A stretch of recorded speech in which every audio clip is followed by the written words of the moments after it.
Tahun 711.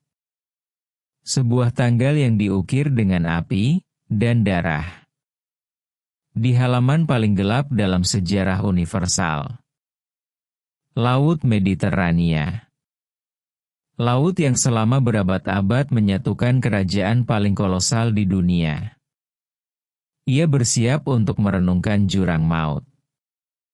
Sebuah perubahan radikal, kekerasan, dan tidak dapat diubah. Di utara, Semenanjung Iberia. Kerajaan Visigot, tanah gereja batu dan ladang subur. Kaya di luar, tapi dimakan habis di dalam. Sebuah kerajaan yang busuk karena ambisi, pengkhianatan, dan momok perang saudara. Di selatan pantai Afrika, di mana angin gurun bertiup kencang. Di sana, sebuah kerajaan muda bersemangat dan haus akan kejayaan. Dia memandang cakrawala dengan mata seorang penakluk. Tak seorang pun di Eropa dapat membayangkan besarnya bencana tersebut. Tidak ada yang mendengar genderang di kejauhan. Tidak ada yang menduga bahwa nasib seluruh benua akan berubah. Hanya dalam beberapa bulan. Ini bukanlah kronik sederhana tentang mahkota dan kurma. Inilah sejarah sebenarnya Al-Andalus. Bentrokan brutal selama 8 abad, di mana baja memotong daging. 8 abad hidup berdampingan di tempa antara ujung pedang dan kemegahan ilmu pengetahuan. Untuk memahami bagaimana seluruh kerajaan hancur dalam sekejap mata. Kita harus melakukan perjalanan ke saat yang tepat ketika badai melintasi perairan. Kekhalifahan besar Bani Umayyah sudah meluas dari padang pasir Arabia hingga gelombang Samudera Atlantik. Mesin militer yang sempurna, dingin tanpa henti. Kuku ribuan kuda bergema di pasir. Dan gubernurnya di Afrika Utara. Musa ibnu Sair. Dia berusaha memperluas batas-batas Islam menuju tanah misterius dan hijau itu. Yang masih banyak disebut Hispania. Keheningan di istana Visigot terasa mencekam. Kaum muslim tidak menyeberangi selat itu secara membabi buta, atau secara tiba-tiba. Mereka diundang. Bangsawan Toledo sendiri, dibutakan oleh kekuasaan, membukakan pintu rumah mereka untuk mereka. Raja Visigot Witiza telah meninggal. Dan tahta Toledo ditempati oleh Don Rodrigo, raja terakhir dari garis keturunannya. Namun anak-anak Witiza tidak menerima penguasa baru tersebut. Kebencian mulai menjalin jaringnya di Semenanjung. Di kota perbatasan Ceuta, Pangeran Don Julian terengah-engah. Konon dia membenci Raja Rodrigo dengan segenap jiwanya. Mencari balas dendam dan kekuasaan. Julian diam-diam bertemu dengan para pemimpin Muslim. Angin malam menggerakkan obor. Dia menawari mereka kapal, dia memberi mereka peta, dan mengungkapkan kepada mereka rahasia terbaik yang disimpan. Semenanjung tidak terlindungi, terbagi, dan siap jatuh. Musa bin Nusair melihat peluang yang sempurna. Dan dia mengirimkan jenderal terbaiknya, seorang pria dengan keberanian legendaris dan tekad kuat. Tariq bin Ziyad. Bulan April tahun 711. Tersembunyi di balik malam, armada kapal melintasi perairan selat yang berbahaya. 7.000 prajurit, kebanyakan orang Berber dari Afrika Utara.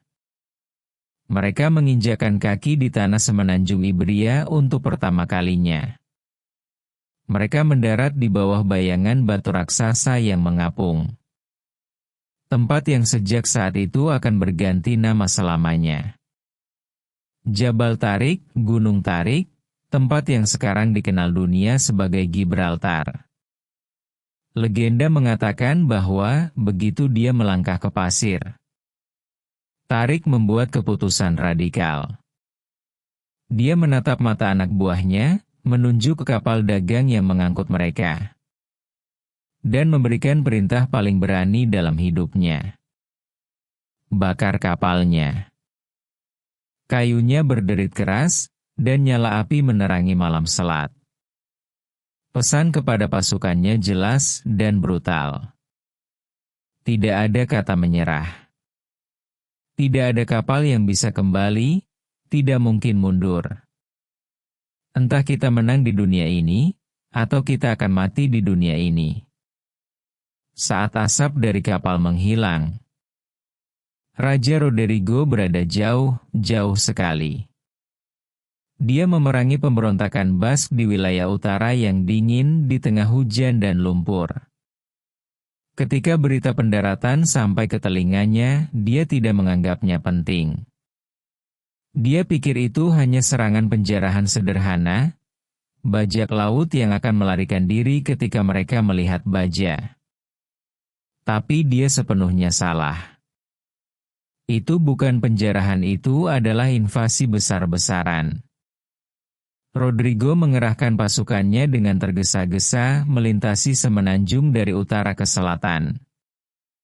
Itu adalah pawai yang dipaksakan, menyesakkan, menderita panas yang menyesakkan di musim panas Spanyol. Debu jalanan membutakan para pria tersebut.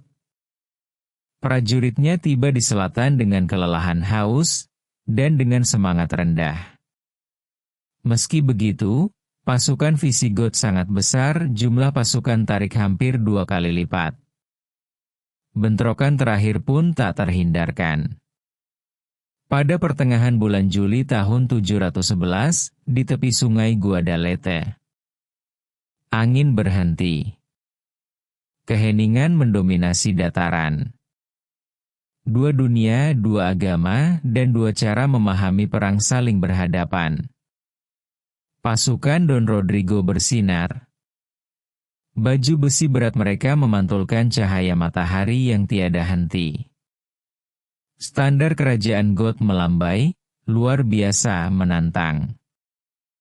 Di depan mereka, kekuatan Tariq. Ringan, cepat mematikan. Sebuah balok padat menunggu dalam formasi sempurna, tidak bergerak. Ketakutan menggantung di udara, lengket nyata. Tiba-tiba guntur. Genderang perang dibunyikan dengan ritme yang memekakan telinga. Tanah berguncang di bawah tapak kuda. Udara dipenuhi dengan jeritan serempak liar. Kavaleri Visigoth menyerang melepaskan badai. Pertempuran Guadalete menjadi seperti neraka. Angin puyuh yang membabi buta, keringat, darah, dan logam. Benturan baja melawan baja bergema seperti 1000 palu. Selama berhari-hari pertempuran itu brutal, tanpa ampun, tanpa ampun. Hujan anak panah menggelapkan langit, dan lumpur di pantai diwarnai merah. Visigoth melawan dengan sengit, mendorong keunggulan jumlah mereka. Namun pada saat yang paling kritis, ketika kekuatan sedang melemah, kutukan besar Spanyol mulai muncul. Pengkhianatan. Saudara laki-laki Witiza, para bangsawan itu tertusuk oleh ambisi. Mereka mengendalikan sayap pasukan Raja Rodrigo. Dan mereka memenuhi perjanjian rahasia mereka dengan penjajah. Di tengah kekacauan mutlak, mereka memerintahkan pasukannya untuk berbalik. Mereka meninggalkan raja mereka di medan perang, dan bergabung dengan pasukan Tariq. Sisi pasukan kerajaan benar-benar terbuka, telanjang. Kavaleri ringan Muslim secepat angin gurun memanfaatkan celah tersebut dengan tepat dan mengepung pasukan yang setia kepada raja. Perlawanan Visigoth hancur, pecah di dalam. Kepanikan mencengkeram para prajurit. Sekelompok manusia melarikan diri dengan putus asa, sementara mereka diburu satu persatu. Jeritan kesakitan tenggelam oleh lumpur sungai. Raja Rodrigo tidak pernah terdengar kabarnya lagi.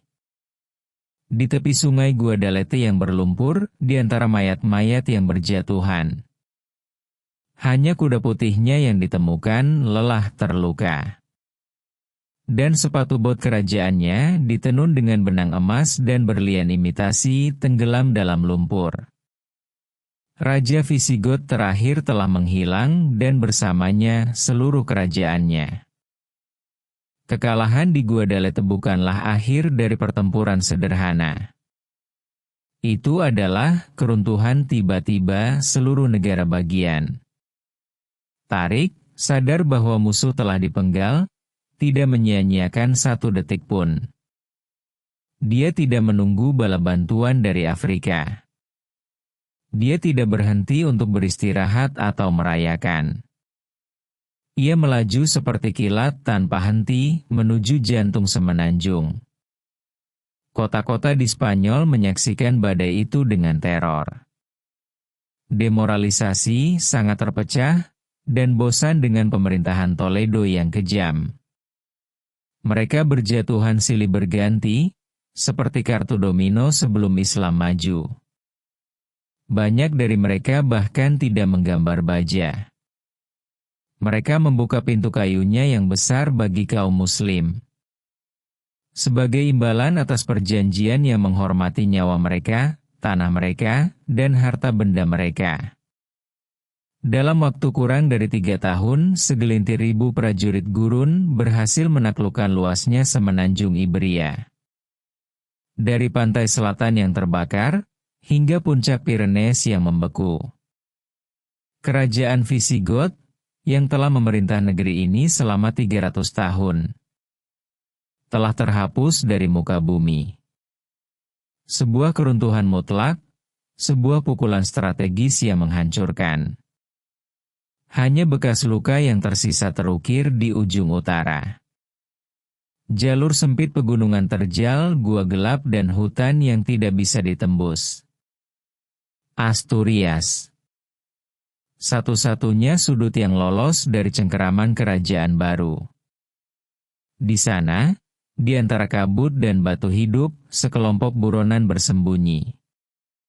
Bangsawan Visigot terluka dalam harga diri mereka. Lapar, berlumuran lumpur. Dipimpin oleh seorang pria yang namanya bergema selama berabad-abad. Pelayo. Mereka berlindung di kesunyian bebatuan, menahan napas, menunggu momennya. Bagi para jenderal Muslim, orang-orang dari utara itu bukanlah bahaya. Mereka hanyalah sekelompok orang biadab yang compang-camping, tersembunyi di balik batu hidup. Itu tidak sebanding dengan biaya sebuah anak panah, atau usaha dalam pertempuran. Mereka mengabaikannya.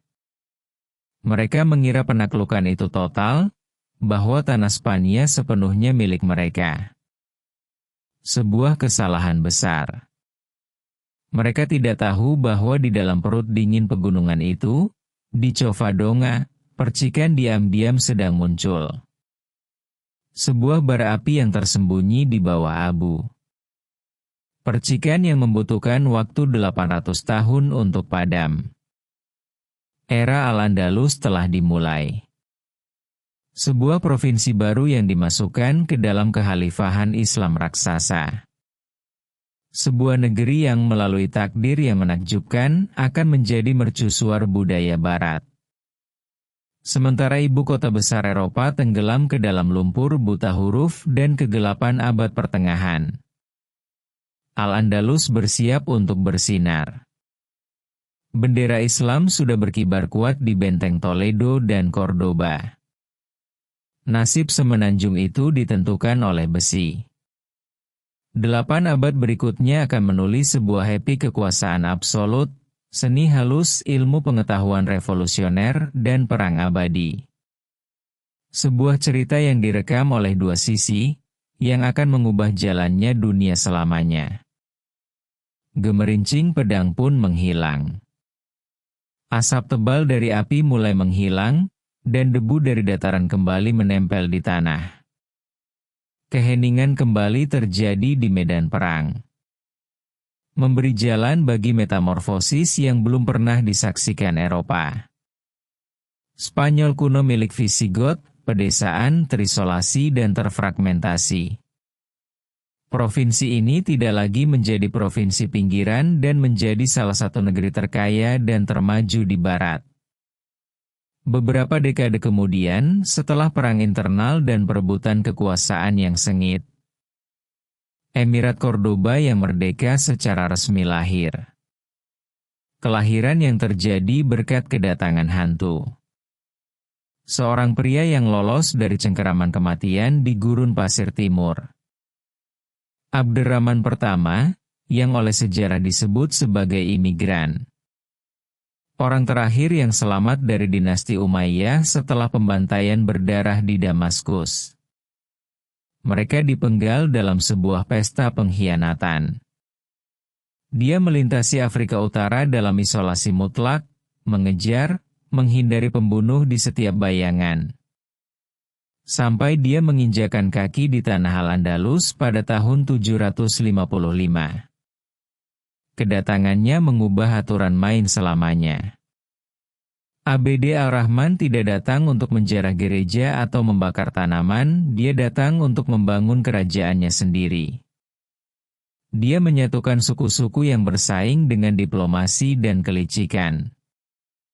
Dia menghancurkan pemberontakan internal dengan tangan besi yang kejam. Dan secara definitif memutuskan hubungan politik dengan kekhalifahan jauh di Baghdad. Cordoba dipilih sebagai ibu kota negara bagian baru ini.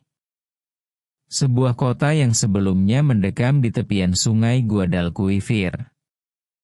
Dalam beberapa tahun kota ini berubah menjadi kota metropolitan paling spektakuler di dunia barat. Kekuasaan tumbuh di tangan penerusnya. Apalagi dengan bangkitnya Abderrahman III. Cordoba menyentuh langit pada tahun 929. Emir menyatakan dirinya sebagai khalifah, pemimpin utama umat Islam, raja di bumi dan pembimbing dalam roh. Kekhalifahan Cordoba lahir, negara adidaya absolut abad ke-10. Kontras dengan negara-negara lain di dunia sangatlah brutal. Sementara Paris hanyalah pemukiman kecil yang terdiri dari gubuk-gubuk dan jalan-jalan berlumpur. Dan London menderita teror dan penjarahan pelecehan Viking. Cordoba bersinar dengan cahayanya sendiri, secara harfiah. Sebagian besar Eropa terjebak dalam lumpur, kesengsaraan dan kegelapan spiritual. Cordoba, di sisi lain, berdiri sebagai salah satu kota paling maju dan cemerlang di benua ini. Dengung kehidupan perkotaan terdengar di setiap sudut. Air yang mengalir dialirkan langsung ke rumah warga, diangkut melalui jaringan saluran air batu yang sangat besar. Ratusan pemandian umum tempat uap menghilangkan rasa lelah. Pasar semarak yang berbau rempah-rempah sutra dan kulit.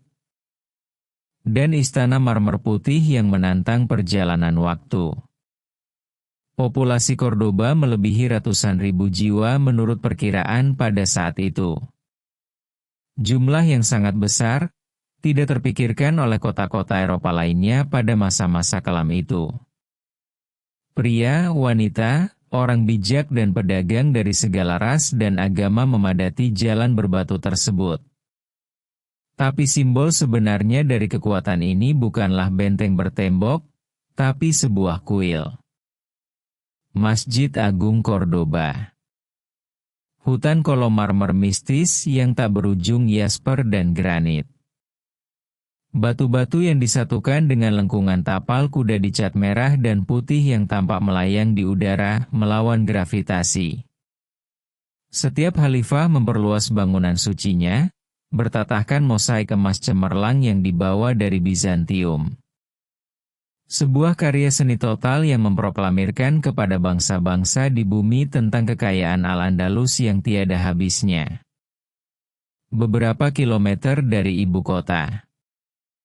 Abd Al-Rahman yang ketiga memerintahkan sebuah mimpi dibuat menjadi batu untuk dipahat. Madinat Al-Zahra, kota yang bersinar. Kompleks istana kolosal, dibangun di teras-teras di lereng gunung yang liar. Dinding ditutupi dengan relief halus berwarna gading. Kolam dan air mancur air raksa cair yang berkilau dan memantulkan cahaya matahari yang menyilaukan. Dan aula megah, dihiasi dengan emas murni. Di sana, para duta besar raja-raja Nasrani berlutut di atas karpet. Gemetar karena takjub akan kehadiran khalifah yang mengesankan. Namun, harta paling suci Cordoba tidak disimpan di kas istananya. Itu tetap tersembunyi di rak-rak perpustakaan mereka yang sunyi. Di masa ketika raja-raja utara hampir tidak tahu cara menandatangani gulungan dengan salib, Khalifah Al-Hakam kedua mengumpulkan perpustakaan mitos dengan lebih dari 400.000 volume. Pasukan penyalin yang tak kenal lelah, penerjemah dan cendekiawan bekerja siang dan malam di ibu kota. Gemerisik bulu dan bau tinta memenuhi ruangan. Cordoba menjadi mercusuar ilmiah bagi umat manusia. Orang-orang bijak Al-Andalus menyelamatkan teks-teks para filsuf Yunani yang hilang dari kehancuran. Mereka menyelamatkan kata-kata Aristoteles dan Plato dari kepunahan total, dari api unggun waktu. Mereka memperkenalkan ke benua Eropa angka-angka yang kita gunakan saat ini, sistem Arab. Mereka membawa konsep pikiran manusia yang paling revolusioner, angka nol. Matematika maju dengan pesat, dengan dinginnya matematika yang mencengangkan. Aljabar dan trigonometri disempurnakan untuk mengukur kerajaan dan membangun tembok yang sempurna. Para astronom Cordoban mengamati langit malam dengan astrolab perunggu di tangan mereka. Mereka dengan tepat menghitung perjalanan di ambian planet dan bintang. Mereka merancang peta bintang yang berabad-abad kemudian akan digunakan oleh para navigator lautan yang hebat. Di dataran dan ladang, ilmu terapan mengubah kulit Spanyol selamanya. Insinyur Muslim menjinakkan air. Mereka membangun kincir air kayu raksasa yang mengalir bersama sungai, saluran irigasi yang dalam dan jaringan irigasi bawah tanah. Sistem yang mengubah lahan kering dan retak menjadi kebun buah-buahan yang penuh kehidupan.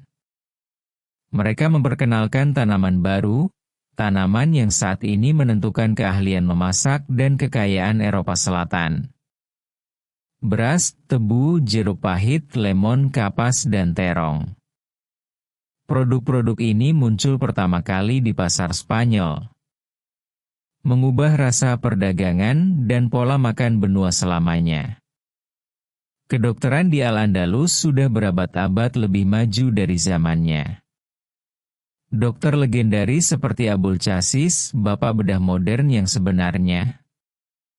Instrumen bedah baja yang dipahat dari besi yang bertahan di ruang operasi saat ini. Mereka melakukan operasi katarak dengan denyut nadi seorang ahli bedah, mereka menjahit daging hingga terbuka dengan benang sutra. Dan mereka memahami pentingnya kebersihan dan isolasi yang ekstrim untuk mengendalikan hama. Sebuah jurang yang sangat dalam dibandingkan dengan negara-negara Eropa lainnya, di mana penyakit dilawan dengan doa, fanatisme, dan tahayul. Irama, puisi, dan mode juga menentukan tren benua. Tokoh seperti Ziryab, seorang seniman revolusioner yang datang dari tanah Baghdad. Dia menambahkan senar kelima pada kecapi, nenek moyang langsung dari gitar Spanyol. Ziryab mengajari istana Cordoba seni makan sesuai waktu, mengganti logam dengan gelas kristal, dan mengganti pakaian sesuai musim, mendiktekan aturan etiket pertama di benua itu. Sepanjang abad emas ini, tiga agama berbeda hidup berdampingan di tanah yang sama.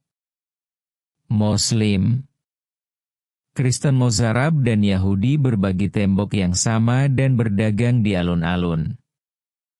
Pemikir Yahudi seperti Maimonides dan filsuf Muslim seperti Averroes berdebat tentang iman sains dan akal di halaman ibu kota. Mereka membangun jembatan budaya definitif yang membangkitkan intelektualitas Eropa yang terbengkalai. Al-Andalus tidak lagi menjadi mesin perang sederhana. Ia berdiri sebagai pusat pengetahuan, kemewahan, dan seni dunia yang dikenal. Sebuah kerajaan yang tanpa abadi, tak tertembus, dilindungi oleh tembok raksasa dan ribuan tombak. Namun, puncak kesuksesan adalah awal dari jurang maut. Dalam kesuraman Istana Cordoba, tempat astronomi dan pemikiran sebelumnya dibahas, ambisi manusia dan keserakahan militer mulai menarik tali pengkhianatan. Fondasi kekhalifahan besar diam-diam mulai retak. Sifat buruk kemewahan dan perpecahan internal muncul dengan kekerasan. Dan kerajaan-kerajaan Kristen di utara dilanda kesengsaraan selama 2 abad dingin dan peperangan. Mereka mulai mengarahkan pandangan mereka pada kekayaan di selatan. Mereka memandang dengan rasa lapar yang sangat besar. Kemegahan kekhalifahan Cordoba padam oleh ambisi seorang pejuang. Namanya Almanzor yang menang di sisi Allah. Pada akhir abad ke-10, pemimpin militer yang menakutkan ini merebut kendali negara. Dia meninggalkan khalifah yang sah terkunci di kamarnya, diubah menjadi hiasan istana sederhana. Almanzor mengubah Al-Andalus menjadi mesin perang penghancur sempurna. Dia secara pribadi memimpin lebih dari 50 kampanye hukuman melawan wilayah Kristen di utara. Dia menjarah jalanan Barcelona, dia menghancurkan kota Coimbra menjadi abu. Dan dia menodai tempat suci besar Santiago de Compostela. Kronik menceritakan tentang penghinaan yang besar. Dia memaksa para tawanan Kristen untuk memikul lonceng kuil yang berat di bahu mereka. Berjalan tanpa alas kaki ratusan kilometer menuju bagian tengah Masjid Cordoba. Namun, kemenangan Almanzor membuka jalan bagi bencana. Tiraninya hanya ditopang oleh rasa takut dan emas yang dia berikan kepada para penunggang kuda berber.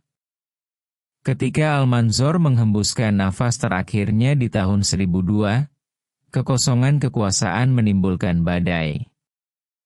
Fitnah. Perang saudara yang kejam, berdarah, yang mengoyak perut Al-Andalus selama 30 tahun. Saudara-saudara seiman menggorok leher mereka di jalan untuk menguasai tembok. Istana spektakuler Madinat Al-Zahra mengalami penjarahan dan kebakaran obor. Menjadi puing-puing dan abu-abu. Pada tahun 1031. Kekhalifahan Cordoba dibubarkan selamanya. Balok granit yang tak tergoyahkan itu terpecah menjadi lebih dari 30 kerajaan kecil yang berdaulat.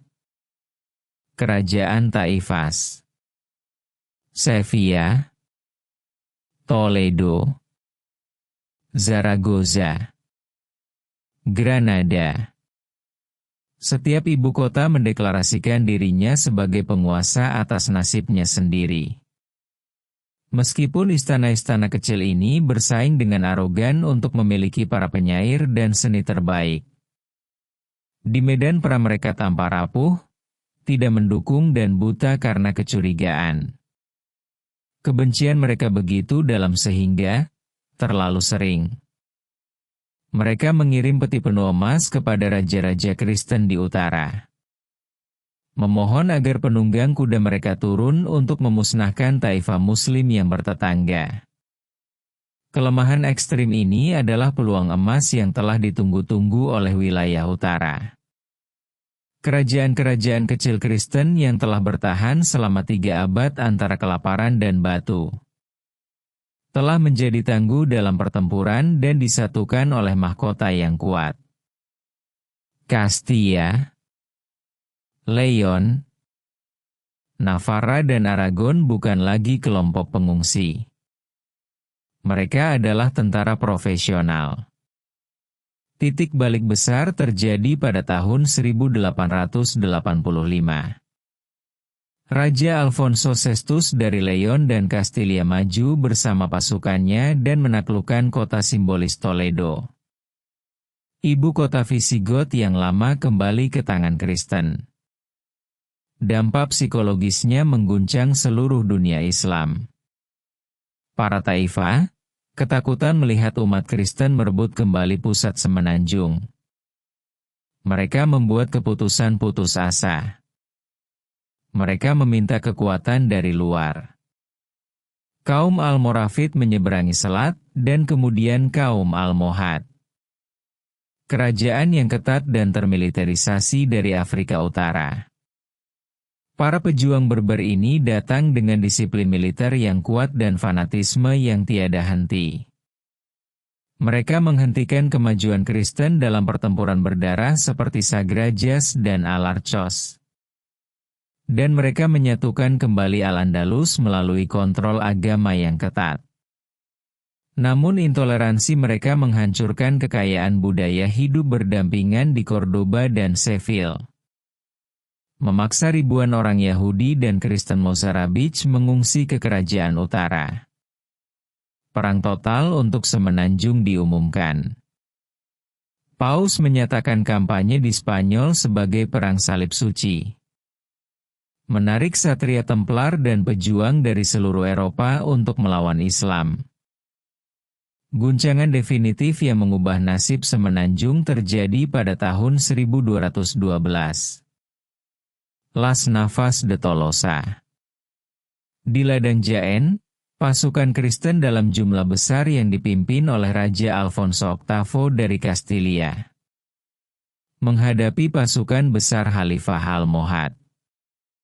Keheningan sebelumnya di lembah itu memekakan telinga. Pertempuran tersebut merupakan pembantaian besar-besaran, bentrokan besar-besaran antara baja, tombak, dan kavaleri. Gesekan pedang membelah udara, dan debu membutakan para pejuang dalam kekacauan total. Strategi dan keberanian Kristen mematahkan garis pertahanan Khalifah. Memprovokasi kemunduran tentara Muslim yang membawa bencana. Las Navas de Tolosa mematahkan tulang punggung kekuasaan Islam di Spanyol. Kerajaan Almohad runtuh total. Kota-kota Muslim terbesar di selatan runtuh satu demi satu, seperti kartu domino. Cordoba, permata besar kekhalifahan, ditaklukkan kembali pada tahun 1236. Seville, kota metropolitan Guadalquivir jatuh pada tahun 1248. Kemajuan umat Kristen tampaknya tidak dapat dihentikan. Wilayah Al-Andalus, yang pernah menempati hampir seluruh semenanjung, direduksi menjadi sebidang kecil tanah pegunungan di selatan. Benteng terakhir Islam di Eropa. Peta semenanjung itu hampir seluruhnya menjadi Kristen. Namun di bawah bayang-bayang pegunungan Sierra Nevada, Islam menolak. Kerajaan Nasrid Granada lahir, nafas terakhir Al-Andalus. Selama lebih dari 250 tahun yang panjang, kerajaan kecil ini mencapai hal yang mustahil. Dia bertahan hidup dikelilingi musuh, berkat strategi yang brilian dan putus asa. Bayar emas dalam jumlah besar kepada Raja Castilla, dan mainkan diplomasi. Granada menjadi oase kekayaan, seni, dan melankolis. Di era keterasingan inilah puncak keindahan Islam dibangun. Alhambra. Istana impian, tempat air mengalir melalui teras marmer dan dinding membisikkan puisi. Batu-batu itu berbicara, seolah-olah mereka tahu waktu mereka hampir habis. Namun di tahun 1482, takdir mengetuk pintu Granada. Raja Katolik Isabella dari Kastilia dan Ferdinand dari Aragon menyatukan mahkota mereka. Dan mereka bersumpah untuk tidak berhenti sampai bendera salib berkibar di atas Alhambra. Perang Granada dimulai, kampanye militer tanpa henti yang berlangsung 10 tahun. Castilla tidak menyerang karena putus asa. Dia menggunakan strategi gesekan absolut. Mereka membakar ladang tanaman, mereka memblokir pelabuhan sehingga bantuan dari Afrika tidak datang. Dan mereka menaklukkan kota-kota di sekitarnya satu persatu, seperti Malaga dan Baza. Dan yang lebih parah lagi, kutukan Al-Andalus kembali menyerang dari dalam. Pengkhianatan dan perang saudara keluarga menghancurkan istana Nasrid. Boabdil muda yang dikenal sebagai anak laki-laki, memberontak melawan ayahnya sendiri untuk memperebutkan tahta. Dia membagi para pembela Granada tepat ketika musuh berada di gerbang. Pada tahun 1491, kota Granada benar-benar sendirian. Dikelilingi oleh lebih dari 50.000 tentara Kristen. Raja Katolik membangun benteng batu di depan tembok mereka, kota Santa Fe.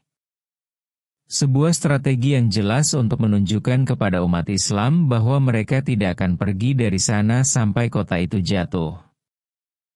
Musim dingin datang dengan kejam. Kelaparan semakin mendesak, dan keputusasaan membanjiri jalanan Mur. Pada tanggal 2 Januari 1492,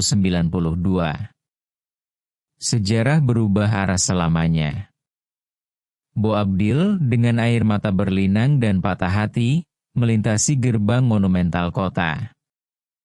Dia mendekati Raja Ferdinand dan memberinya kunci Alhambra, benteng Muslim terakhir.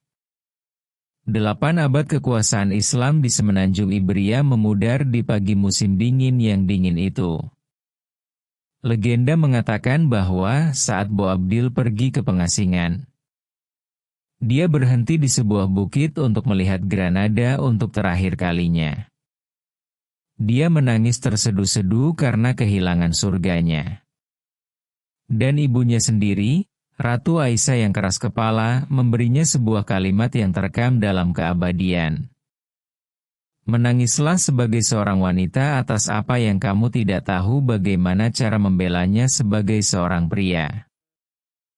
Tempat itu sekarang dikenal sebagai Suspiro del Moro. Sekarang mari kita lihat papan besar sejarah, 800 tahun diringkas menjadi sebuah strategi penting. Mengapa umat Islam bisa tumbang padahal mereka punya kerajaan paling maju di dunia? Jawabannya bukan terletak pada keberanian para pejuang mereka, tetapi pada divisi mereka sendiri. Setiap kali Al-Andalus dipersatukan oleh satu pemimpin seperti Abderrahman III atau Al-Manzor, itu adalah negara adidaya yang tidak ada duanya yang mendominasi Eropa dengan ilmu pengetahuan, kekayaan dan baja. Namun setiap kali mereka membiarkan ambisi, keegoisan dan perang saudara memecah belah mereka, kerajaan-kerajaan Kristen dipersatukan oleh satu iman dan satu tujuan memperoleh kekuatan. Dampak dari 8 abad ini mengubah DNA Spanyol selamanya. Itu bukan sekedar pendudukan militer, ini adalah perpaduan budaya yang mendalam dan abadi. Lebih dari 4.000 kata dalam bahasa kita saat ini berasal langsung dari bahasa Arab. Arsitektur, musik, masakan dan sistem irigasi yang kita gunakan saat ini lahir di sana. Al-Andalus adalah jembatan cahaya yang menyimpan ilmu pengetahuan zaman dahulu. Sebuah warisan yang mempersiapkan Spanyol untuk menjadi, hanya beberapa bulan kemudian, kekuatan terbesar di planet ini.